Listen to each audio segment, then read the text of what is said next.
새벽에도 하나님의 귀한 은혜가 사랑하는 모든 성도들 가운데 함께 하시기를 주님의 이름으로 간절히 축원을 드립니다. 오늘 본문에 있는 호세아서 2장은 크게는 두로 나눠져 있습니다.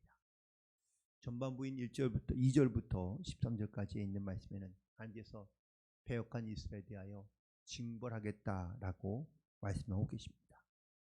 그런데 14절 이후부터는 징벌이 아니라 이제는 잃어버렸던 모든 사랑을 다시 회복시켜 주겠다라는 것을 말씀하고 있습니다.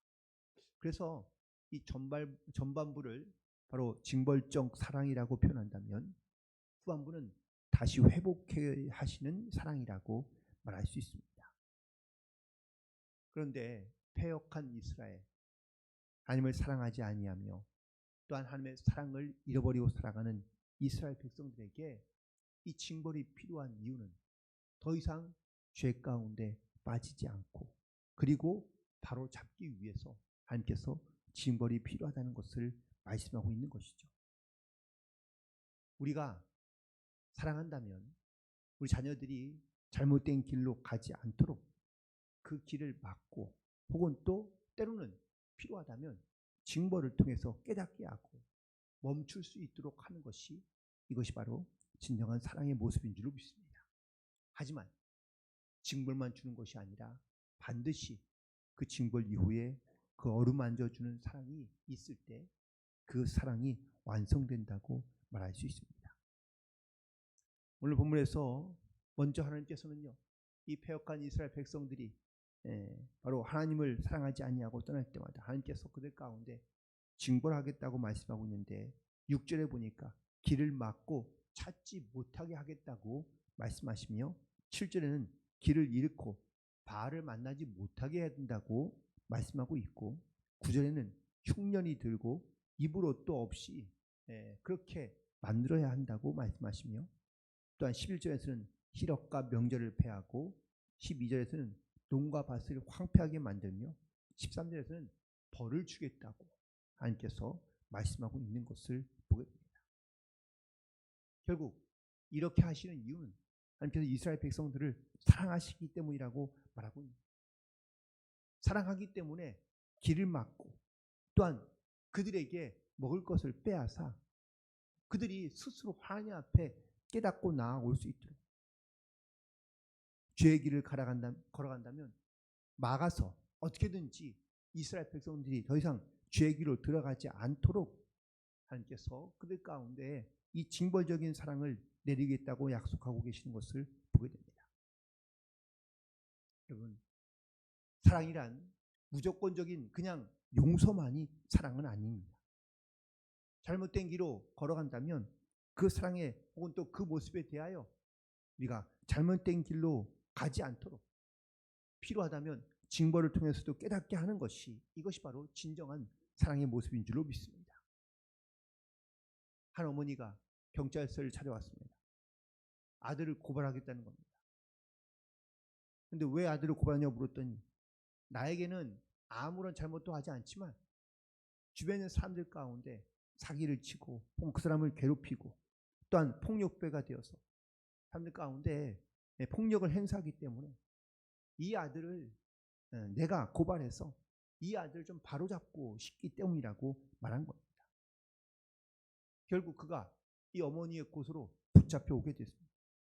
처음에는 누가 자기를 고소했는지 몰라서 그럼 잡기만 하면 내가 죽여버리겠다고 이렇게 얘기를 했는데 어머니가 그 아들에게 다가와서 자기가 고발했다고 눈물로 호소하며 내가 바라는 것은 이렇게 사는 것이 아니라 우리가 조금 가난하게 살거나 아니면 또한 못 먹고 살더라도 우리가 서로 이게 진실한 사람으로 살아가며 또한 그렇게 떳떳하게 살고 싶다는 이야기를 눈물로 호소할 때 그 아들도 그 어머니의 눈물을 보고 그리고 마음을 고쳐먹게 되었다고 이야기하고 있습니다. 이것은 징벌일까요? 심판일까요? 아니면 사랑일까요? 네, 이 사랑하는 아들을 어떻게든지 그 잘못된 길에서 다시 돌아오게 하며 또한 그를 회복시키기 위한 그러한 어머니의 사랑이라고 말할 수 있습니다. 하지만 징벌만이 사실 해결책은 아닙니다. 징벌도 있지만 반드시 그 이후에 회복이 있고 또한 그게 다시 회복된 사랑으로 돌아와야 한다라는 것이죠. 만약에 회복이 없이 그냥 징벌만 가한다면 그건 처벌이고 복수입니다. 반드시 이 징계 이후에 더 큰 회복의 사랑이 있어야 될 줄로 믿습니다. 오늘 본문에서 이스라엘 백성들이 하나님께서 징계하시지만 징계로 끝이 아니라 더 큰 사랑으로 하나님께서 회복시켜 주실 것을 말씀하고 있습니다. 주님은 이스라엘 백성들을 때로는 그렇게 길을 막기도 하고 또한 때리기도 하며 그리고 흉년이 들게 하여 그들 가운데 힘들고 어려움을 주시지만 고난을 주시지만 오히려 그 사건과 혹은 또 시간들을 통하여 하나님께 다가오며 또한 자기의 죄를 깨닫고 회개하며 나아올 때 하나님께서 그들에게 더욱더 큰 사랑으로 보답해 주신다는 것이 바로 오늘 본문에 있는 말씀인데요. 그런데 이런 사랑이 바로 지금 우리가 받고 있는 하나님의 사랑이며 또 하나님의 은혜인 줄로 믿습니다.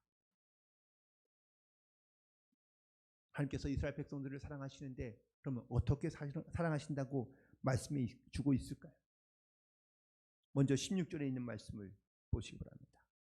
여호와께서 이르시되 그날에 내가 나를 내 남편이라 일컫고 다시는 내 바알이라 일컫지 아니하리라 라고 말씀하고 있습니다. 여기서 내 남편, 여기는 바로 남편은 두 가지의 남편이 있는데요. 이 두 가지의 남편, 첫 번째는 바로 여자의 상대적인 의미로 서로가 파트너의 역할을 하고 있는 그런 남편을 말하고 있습니다. 그런데 또 다른 남편의 모습은 바로 여자를 소유한 자로서 법적 권리를 가지고 있는 남편을 의미하고 있는데, 즉 군림하는 자, 남편이 아내 위에 군림하며 아내의 이 소유권, 특별히 그때 당시의 여자애는 어떠한 법적인 지위도 소유권도 아무것도 갖고 있지 못할 때인데 이 남편이 이 소유권을 가지고 있는 남편으로 주인으로서 이 여자와 아내를 하대하며 혹은 또 여자를 마음대로 소유할 수 있는 또한 그것을 마음대로 처리할 수 있는 이런 권한을 갖고 있는 소유자의 의미로서의 말을 의미하고 있는 겁니다. 그런데 이스라엘 백성들이 남편을 버리고 바알을 쫓아가며 그리고 바알과 사랑하고 있다라는 것을 말하고 있습니다. 더 이상 하나님을 섬기지 않으며 남편을 버린 이스라엘 백성들, 하나님께서는 하지만 이 이스라엘 백성들 가운데 다시 그날에 나를 내 남편으로 일컫게 하겠다고 말하고 있습니다. 어떤 소유권을 주장하고 또한 소유하고 군림하는 그런 남편이 아니라 아내와 연인이며 또한 긴밀한 사랑을 나누는 그러한 사랑하는 남편으로 이스라엘 백성들 가운데 나아가겠다고 말씀하고 있는 겁니다. 그런데 이게 과연 가능한 일일까? 오늘 우리가 알고 있는 호세아서의 이야기는요, 바로 간음한 아내와 그리고 남편에 대한 이야기입니다. 아내가 남편을 떠나 간음하고 있는 현장에서 붙잡혀 왔다면 과연 어떻게 하면 좋을까요? 어느 한 유대인이 라피를 찾아와서 물었습니다. 내 아내가 간음했다면 어떻게 하면 좋을까요? 이혼하면 되겠습니까? 라고 묻자 라피가 그 남자에게 말하기를 안 됩니다 라고 이야기합니다. 그러면 이 남편이 그러면 이런 상태에서도 내가 내 아내와 살아야 됩니까? 라고 묻자 라피가 대답하기를 왜 이혼을 하십니까? 죽여야지. 이게 당시의 법이었습니다. 간음한 여자는 현장에서 돌로 맞아 죽을 수밖에 없는, 예수님 시대에도 예수님께 붙잡혀온 그 간음한 여인은 사실은 죽을 수밖에 없는 상황인데 예수님께서 그에게 이유 없는 사랑을 베푸신 것을 보게 됩니다. 결국 이처럼 회복이 불가능한 그러한 상황에서 그냥 무조건 사랑하며 받아준다는 것도 사실은 쉬운 일은 아닙니다. 하나님은 이러한 이스라엘 백성들을 향하여 다시 남편으로서 그리고 그 사랑하는 남편이 되어 그 사랑을 회복하는 마음을, 회복하는 모습을 가지고 살아가겠다라는 겁니다. 어떤 소유권을 주고 법적인 어떤 남편으로서 아내의 모든 생명과 권한을 쥐고 있는 그러한 남편으로서 이 아내를 다시 맞이하는 것이 아니라 철저하게 바로 그 아내를 다시 사랑하며 회복하는 마음을 가지고, 그리고 이스라엘 백성들을 바라보고 계시는 하나님의 말씀이 오늘 이 호세아에게 주시는 말씀인 줄로 믿습니다. 하지만 호세아는 오늘 본문에서 이렇게 하나님의 명령과 말씀을 따라 간음하고 떠난 여인을 다시 자기 아내로 다시 맞이할 수 있는 그런 자신은 없습니다. 인간이 갖고 있는 생각과 어떤 이런 마음으로는 결코 이 아내를 다시 회복시킬 수 없지만 하나님께서 주시는 그 사랑으로, 그리고 또한 그 은혜로 바로 자기의 아내를 다시 받아들이며 또한 그 간음한 아내를 다시 사랑하는 또한 남편이 되어서 그와 함께 동행하는 삶을 살겠다고 말씀하고 있으며 또한 선포하고 있는 줄로 믿습니다. 하나님이 바로 이렇게 이스라엘 백성들을 사랑하신다고 말씀하고 있는 겁니다. 이스라엘 백성들이 하나님은 과연 어떤 분일까요? 그들은 또한 영적으로 본다면 우리들도 역시 하나님의 아들을 죽인 원사도 같습니다. 아들을 채찍에 때리며 또한 십자가에 달려 죽게 한 그런 원수 같은 방법입니다. 잔인한 방법으로 아들을 죽인 원수 같지만 하나님은 우리를 오히려 사랑하십니다. 자기 아들을 내어 주시면서까지도 우리를 사랑하신 이유는 우리가 죄 가운데 죽지 아니하며 하나님의 사랑을 깨닫고 그 사랑으로 말미암아 우리가 하나님의 거룩한 나라의 백성으로 살기를 원하시고 있기 때문인 줄로 믿습니다. 영적으로 보면 이스라엘 백성들이 바로 결혼을 했지만 같이 간음한 현장으로 떠난 고멜과 같습니다. 사랑함으로 또한 귀하게 은혜를 입고 혹은 또 남편을 만나 살고 있지만 여전히 그의 인간적인 욕망과 욕심과 그리고 또한 죄악 가운데 빠져 남편을 떠나거나 아니면 여전히 세상을 사랑하는 그러한 모습으로 살고 있는 그런 죄악된 그런 모습으로 살고 있다라는 것이죠. 그런데 오늘 본문에서 매우 놀라운 말씀을 하나 발견하게 됩니다. 오늘 본문에 처음에는 징벌적 사랑이라고 말씀드렸죠. 2절부터 3절, 13절까지는 잘못에 대한 징벌을 내리겠다고 말씀하십니다. 그런데 14절 이후부터는 회복적인 다시 싸매는 사랑을 말하고 있는데, 그런데 놀랍게도 14절부터 시작되는 말씀 가운데 조건이 없습니다. 내가 회개하면 내가 너를 사랑하리라. 내가 다시 돌아오면 내가 너를 다시 회복시켜 주리라. 라는 이런 조건이 없습니다. 그냥 14절에 보니까 그러므로 보라. 조건이 없는 사랑으로 하나님께서 그 사랑을 베풀고 계신 것을 보게 됩니다. 분노에도 심판을 가해도 시원치 않을 판에 회개도 아니하며 혹은 회개하지 않은 상황이지만 그런 상황에서도 하나님께서는 사랑하시며 또한 그런 사랑으로 이스라엘 백성 가운데 나아가고 또한 그들 가운데 위로와 회복을 시켜주시겠다고 말씀하며 약속하고 있는 것을 보게 됩니다. 그리고 14절 보면 그를 타일러 거친 들로 데리고 가서 말로 위로해 주신다고 말씀하고 있습니다. 하나님은 이처럼 우리를 타이르시고 위로해 주시고 그래서 하나님의 그 사랑으로 말미암아 우리가 하나님을 떠났던 그러한 모습에서 다시 첫사랑의 모습으로 돌아와 하나님을 사랑하며 또한 하나님을 의지하는 삶을 살게 하겠다고 하나님께서는 우리 가운데 말씀해 주고 있는 줄로 믿습니다. 이 정도면은요, 눈뜬 사랑이 아니라 눈먼 사랑 같습니다. 사랑의 눈이 멀고 나면 그냥 그 다음에 모든 것을 다 사랑하며 혹은 심지어는 그가 잘못을 저지르거나 혹은 또 죄악 가운데 있을지라도 그 사랑하는 것을 멈출 수 없게 되는 것이 바로 눈먼 사랑의 모습인 줄로 믿습니다.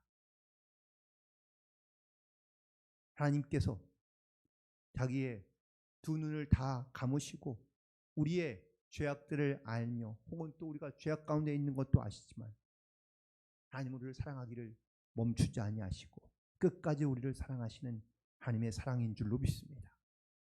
반면에 우리는 눈을 뜨고 하나님을 사랑하는 것 같습니다. 눈에 보이면 사랑하고 눈에 보이지 않으면 사랑하지 않는 이런 어리석은 모습으로 우리가 이 땅 가운데 살고 있는데 하나님은 끝까지 우리를 사랑하시되 이렇게 눈먼 사랑으로 보이든 보이지 않든 끊임없이 사랑하시는 그 사랑으로 우리를 사랑하시고 또한 그리고 우리에게도 이렇게 사랑하라고 말씀하고 계시는 줄로 믿습니다. 우리는 다 그리스도로부터 부름받은 하나님의 거룩한 백성이며 또한 이런 하나님의 사랑을 우리는 받았고 또한 그 사랑을 전하고자 하는 그런 사명자로서 하나님께서 우리를 불러주신 줄로 믿습니다. 그러므로 우리도 이 사랑을 기억하며 또한 이 사랑으로 주님 앞에 또한 세상 가운데 나아갈 수 있게 되기를 간절히 소망합니다. 때로는 우리가 회개하며 하나님 앞에 나아가야 되지만 그렇지 못할 때에도 하나님께서는 때로는 우리 가운데 그 사랑을 깨닫게 하기 위하여 징벌을 줄 수 있습니다. 그 징벌이 하나님의 진노와 심판이 아니라 하나님의 사랑인 것을 깨닫고 그리고 그 사랑으로 주님 앞에 다시 나아올 수 있게 되기를 간절히 소망합니다. 그리고 하나님께서는 우리를 회복시켜 주실 줄로 믿습니다. 내가 하나님 앞에 죄를 회개하며 주님 앞에 나아오면 주는 우리를 마치 처음 사랑하는 것처럼 그 첫사랑으로 말미암아 우리 가운데 우리를 향한 하나님의 그 사랑을 나타내시며 또한 하나님의 그 소망을 우리 가운데 이루어가시기 위하여 반드시 응답하시고 역사해 주시는 줄로 믿습니다. 그러므로 오늘도 우리가 하나님의 사랑을 반드시 기억하며 이 사랑으로 주님 앞에 돌아오게 되고 다시 한번 회복되기를 간절히 소망하며 하나님의 그 사랑을 나누며 또한 증거하는 삶을 살아갈 수 있는 우리 모두가 되기를 주님의 이름으로 간절히 축원을 드립니다. 기도하시겠습니다.